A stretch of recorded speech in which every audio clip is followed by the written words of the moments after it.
Article पढ़ा था कि ये गधा जो है वो गलियों में घूम रहा था, लोगों के चेहरे को देख रहा था और बड़ा उदास और मायूस था वो। और एक गधी काफ़ी देर के बाद उसके पास आई। उसने कहा कि क्या बात है, तो बड़ा उदास और बुकलाया हुआ गलियों में घूम रहा है, लोगों के चेहरे को तक रहा, क्या तो है? कहता अभी कल ही की बात है कि मैं यहाँ से गुजरा और लोगों ने मेरा इस्तकबाल जोश-ओ-खरोश से किया। मेरे रास्ते में डालियाँ बिछाई, कुर्ते बिछाए, नारे लगाए और मेरा इस्तकबाल ऐसे किया कि पहली बार मुझे लगा कि मैं गधा नहीं बल्कि कोई बादशाह। हालेलुया था, हालेलुया। सो उस गधे ने कहा ओहो, उसने कहा पागल गधे, तू गधे का गधा ही रहेगा। दरअसल कल जब तू यहाँ से गुजर रहा था वो सारा सब बात तेरे लिए नहीं था, वो शख्स के लिए था जिसका नाम यस्सु था, जो कुछ पर सवार था। वो सारा सब बात उसके लिए था। तो जब इंसान की जिंदगी में खुदावंद आता है तो गधा भी जो है वो अपने आप भूल जाता है कि मैं गधा हूँ। आमीन, जोर आता है।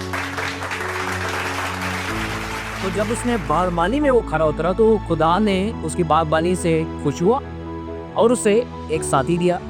लेकिन निगहबानी में वो नाकाम रहा। निगहबानी में नाकाम कैसे रहा कि उसकी गैर मौजूदगी में एक थर्ड पर्सन उसकी वाइफ के पास आता है और उसे गुमराह करता है और वो गुमराह हो जाती है। ठीक है, नौमा उसकी पहली आयत और उसका 4 तक वॉइस। और बिन्यामीन के कबीले का एक शख्स था जिसका नाम कईस बिन अबीएर बिन जरर बिन बकूरत बिन अफी था। वो एक बिन्यामीनी का बेटा और जबरदस्त सूरमा था।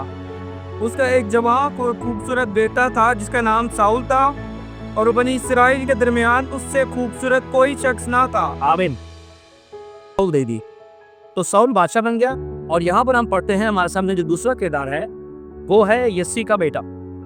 यस्सी का टोटल 8 बेटे थे और खुदावंद ने, चूंकि साउल जो है वो खुदा की नज़र में गिर गया, नाराज हो गया और वो गलती का बैठा, तो खुदा ने अब उसके आगे अपनी स्ट्रेटेजी बनानी दी और खुदा ने सैमुएल से कहा कि यस्सी के बेटे को जाके मसा कर। और उसके 7 बेटे थे और जैसे ही पहला बड़ा बेटा आता है तो सैमुएल जब उसे देखता है तो उसे कदो काट और हर चीज़, जैसे उसने साउल को देखकर कहा उसी तरह उसने इसको देख कर कहा कि लगता है कि यही बादशाह है।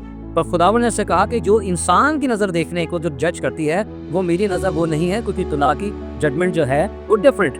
कलाम मुकद्दस हमें ये बयान करता है कि खुदावंद हमेशा अतिक को चुनता है, नकम्मों को, गिरे हुए को, कमीनों को, रद्द किए हुए को और बेवजूदों को। आमीन।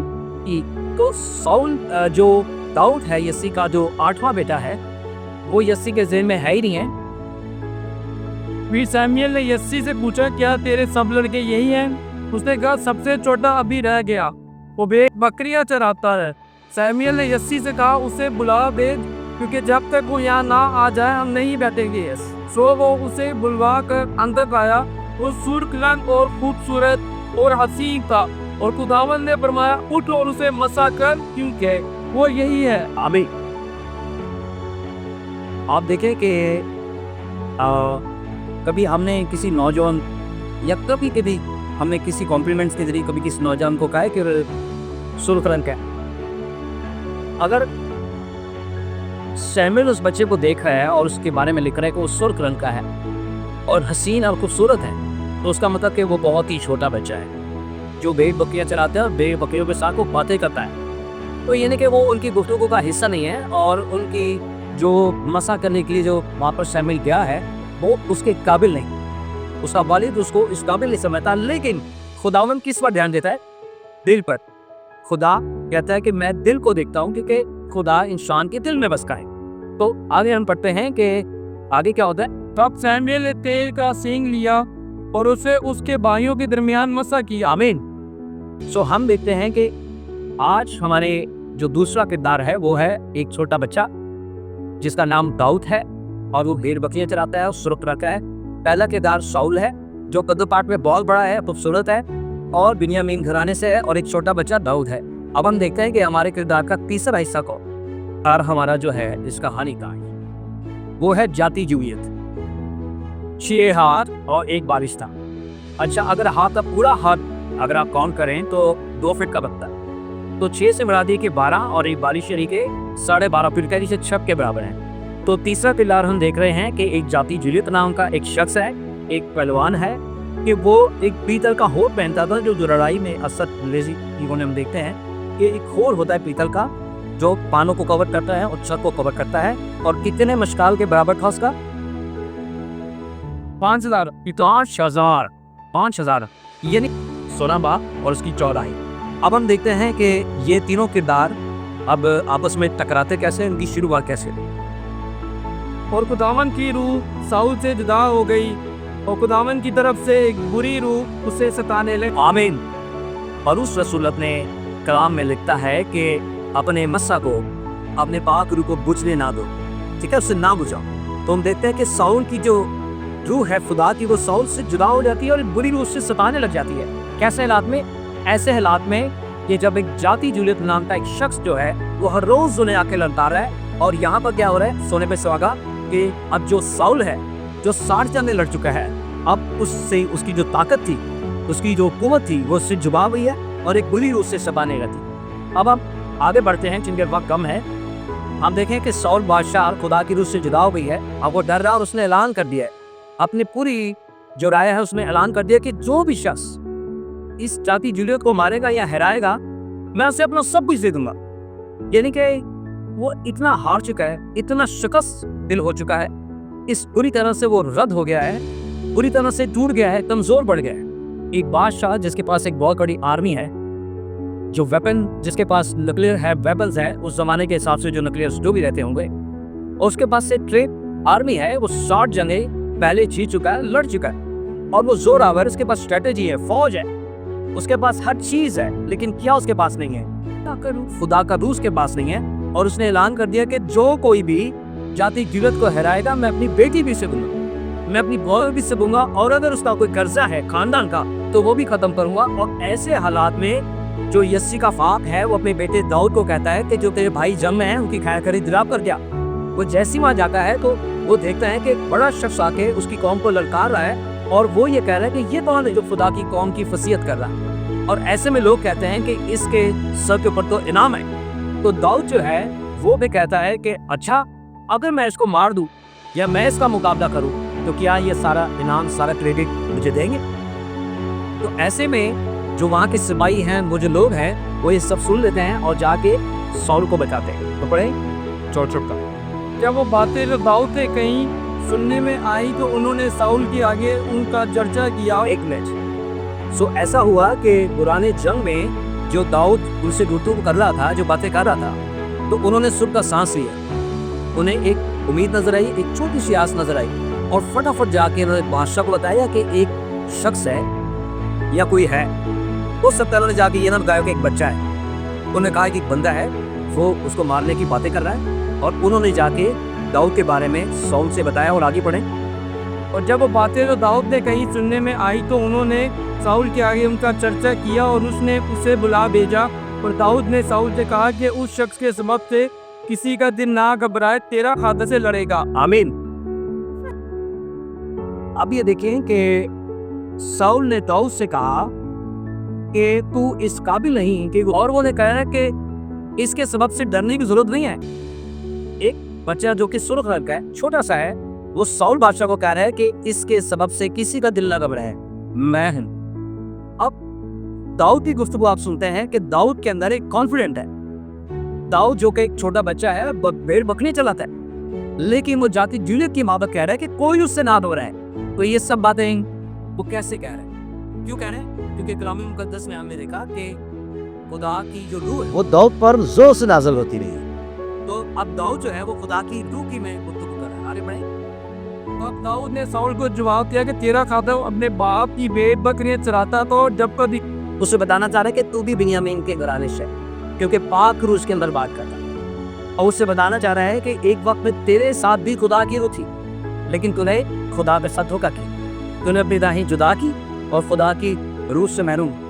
ऐसे हालात में साउल बादशाह जो है वो देख रहा है कि दाऊद जो है वो छोटा है और जूलियत बड़ा है। जब खुदा की रूह और खुदा का मसा आपके साथ नहीं होता तो आपको अपनी बीमारियां बड़ी लगती हैं, आपको अपने कर्जे बड़े लगते हैं, आपको अपनी बीमारियां, हालात, अपनी मजबूरियां, लोगों की बेहिस्सियां, आपकी जितनी भी परेशानियां आपको खड़ी लगती हैं जब खुदा की रूह आपके साथ नहीं। लेकिन दाऊद जो कह रहा है वो कह रहा है कि तेरा खादम अपने बाप की मेरास जो है वो उसको संभालता है, अपने बाप का काम करता है और वो भेड़ बकरियां चलाता है। और आगे देखें, वो अपनी लीडरशिप बता रहा है कि मैं अपने अंदर अपना कैसे मैं लीडर हूं। तेरे खादर ने शेर और रिछ दोनों को जान से मारा, तो ये नाम मकतूल में से एक की मानिद होगा, इसलिए कि उसने जिंदा खुदा की फौजों की वसीयत की है। फिर दाऊद ने कहा कि खुदावंद ने मुझे शेर और रीछ के पंजा से बचाया, वही मुझे इस फलिस्ती से बचाएगा। आमीन आमीन। सो हमने देखा है कि दाऊद उसे बता रहा है कि तेरा खादम अपने बाप की मेरास संभालता है, भेड़ बकरियां चलाता है और कहता है कि मेरी भी अपनी लीडरशिप है, मैं भी अपने आप अंदर एक बादशाह हूँ। मेरा एक छोटा सा गला है, उसमें मेरी भेड़ें हैं, आई की लेके बानी करता, मैं उनको चराता हूँ, उनकी देखभाल करता हूँ। और जब मेरा दुश्मन मेरे गले की घेर को उठा लेता है या चुरा लेता है तो मैं क्या करता हूँ? मैं डर जाता हूँ? मैं डरता नहीं।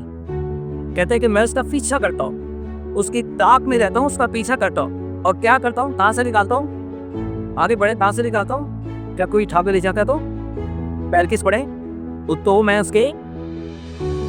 तो मैं उसके पीछे पीछे जाकर उससे मारता, हाँ, और उसे उसके मुंह से छुड़ा ला। आमीन हालेलुया प्रेज गॉड।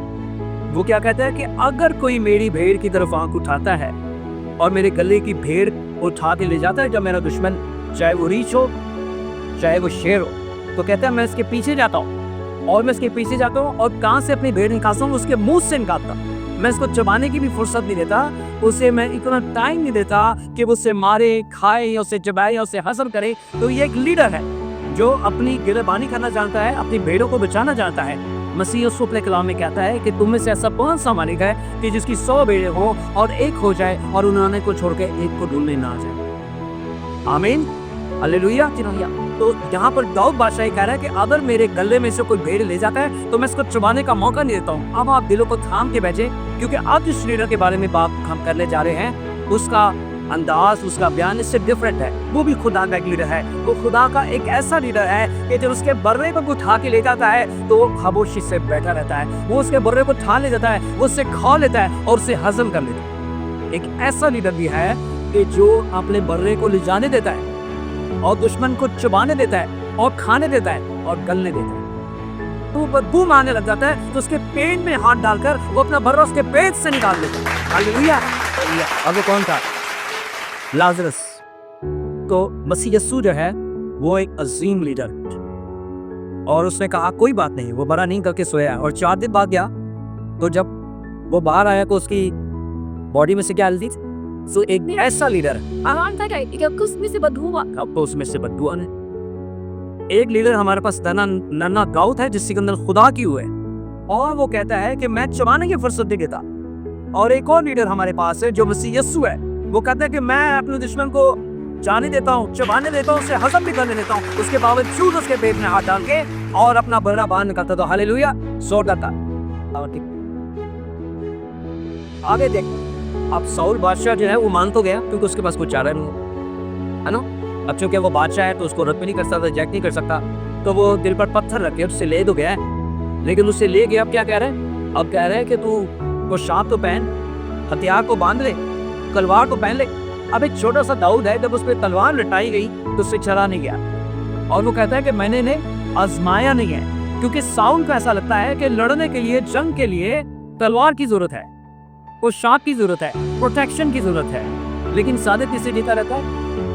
सादिक अपने ईमान से जीता रहता है। उसने कहा कि तू अपने हथियार से लड़ और मैं अपने ईमान से लड़ सकता हूं। तो आप दौलत से ये खूबसूरत पलंग खरीद सकते हैं लेकिन आप नींद नहीं खरीद सकते। आप दौलत से अच्छे से अच्छा डॉक्टर खरीद सकते हैं लेकिन अच्छी शेख की गारंटी आपने नहीं हो सकती। आप दौलत से गुलाम खरीद सकते हैं लेकिन अपने लिए बहन भाई, अपने लिए औलाद नहीं खरीद सकते। आपकी जो दौलत है, और बादशाह के पास दौलत है, स्ट्रेटेजी है, आर्मी है, सब कुछ है, क्या उसके पास नहीं है? उसके पास खुदा की रूह नहीं है। और वो यही बात बताना चाहता है दाऊद को कि दाऊद, मैदान में लड़ने के लिए हथियार चाहिए। आगे बढ़े 40 से, और उसने अपनी लाठी अपने हाथ में ली और उसका नाला से 5 चिकने पत्थर अपने वास्ते चुन कर उनको थैले में चरवाहे के थैले में तो उसके पास थी, यानी डोले में डाल लिया। और उस फलाखन उसके हाथ में था। फिर उससे कहा, क्या मैं कुत्ता हूँ जो तू लाठी लेके मेरे पास आता है? आमीन आमीन। अब देखें कि वो जो गाउद है छोटा सा बच्चा, पहले हम देखते हैं इससे अगर थोड़ा सा ऊपर बढ़ेंगे तो जाती जिले जो है वो अपने प्रोटोकॉल्स में जा रहा है और वो तो देख रहे हो कोई भी इसमें मुकाबले में नहीं, उसको पता चल गया कि मुकाबले के लिए किसी ने उसको चैलेंज कर दिया। अब वो मैदान में तो आ गया लेकिन उसको नजर नहीं आ रहा, तो वो जब नीचे नजर देखता है तो कि छोटा सा बच्चा खड़ा था तो कहता है व्हाट, ये तो प्रैंक हो गया है। हाँ जी, ये तो प्रैंक हो गया। तो वो देखता है कि वो जंग लड़ने के लिए आ रहा है और उसके हाथ में छोटी सी लकड़ी। जो सामने वाला शख्स है जाती जूलियट जो है वो 13-14 फीट हाइट का है और उसके पास लेजर है बहुत बड़ा और फुल हथियार लेस है और उसके आगे प्रोटोकॉल के लिए एक आदमी है और वो लड़ने के लिए जा रहा है और सामने जो उसके मुकाबले है उसकी इंसल्ट कर, वो कह रहा है कि ये बच्चा छोटा सा है, मेरी तो छोटी सी गड्डी लेके आ रहा है, क्या मैं वो कुत्ता हूं जो तो मुझे कुत्ता समझ के मारेगा। तो आगे देखते हैं कि क्या होता है। और कुछ देवताओं का नाम लेकर दाऊद पर लानत की और उससे कहा तू मेरे पास आ और मैं तेरा गोश्त हवाई परिंदों जंगली दरिंदों को दूंगा। आमीन आमीन।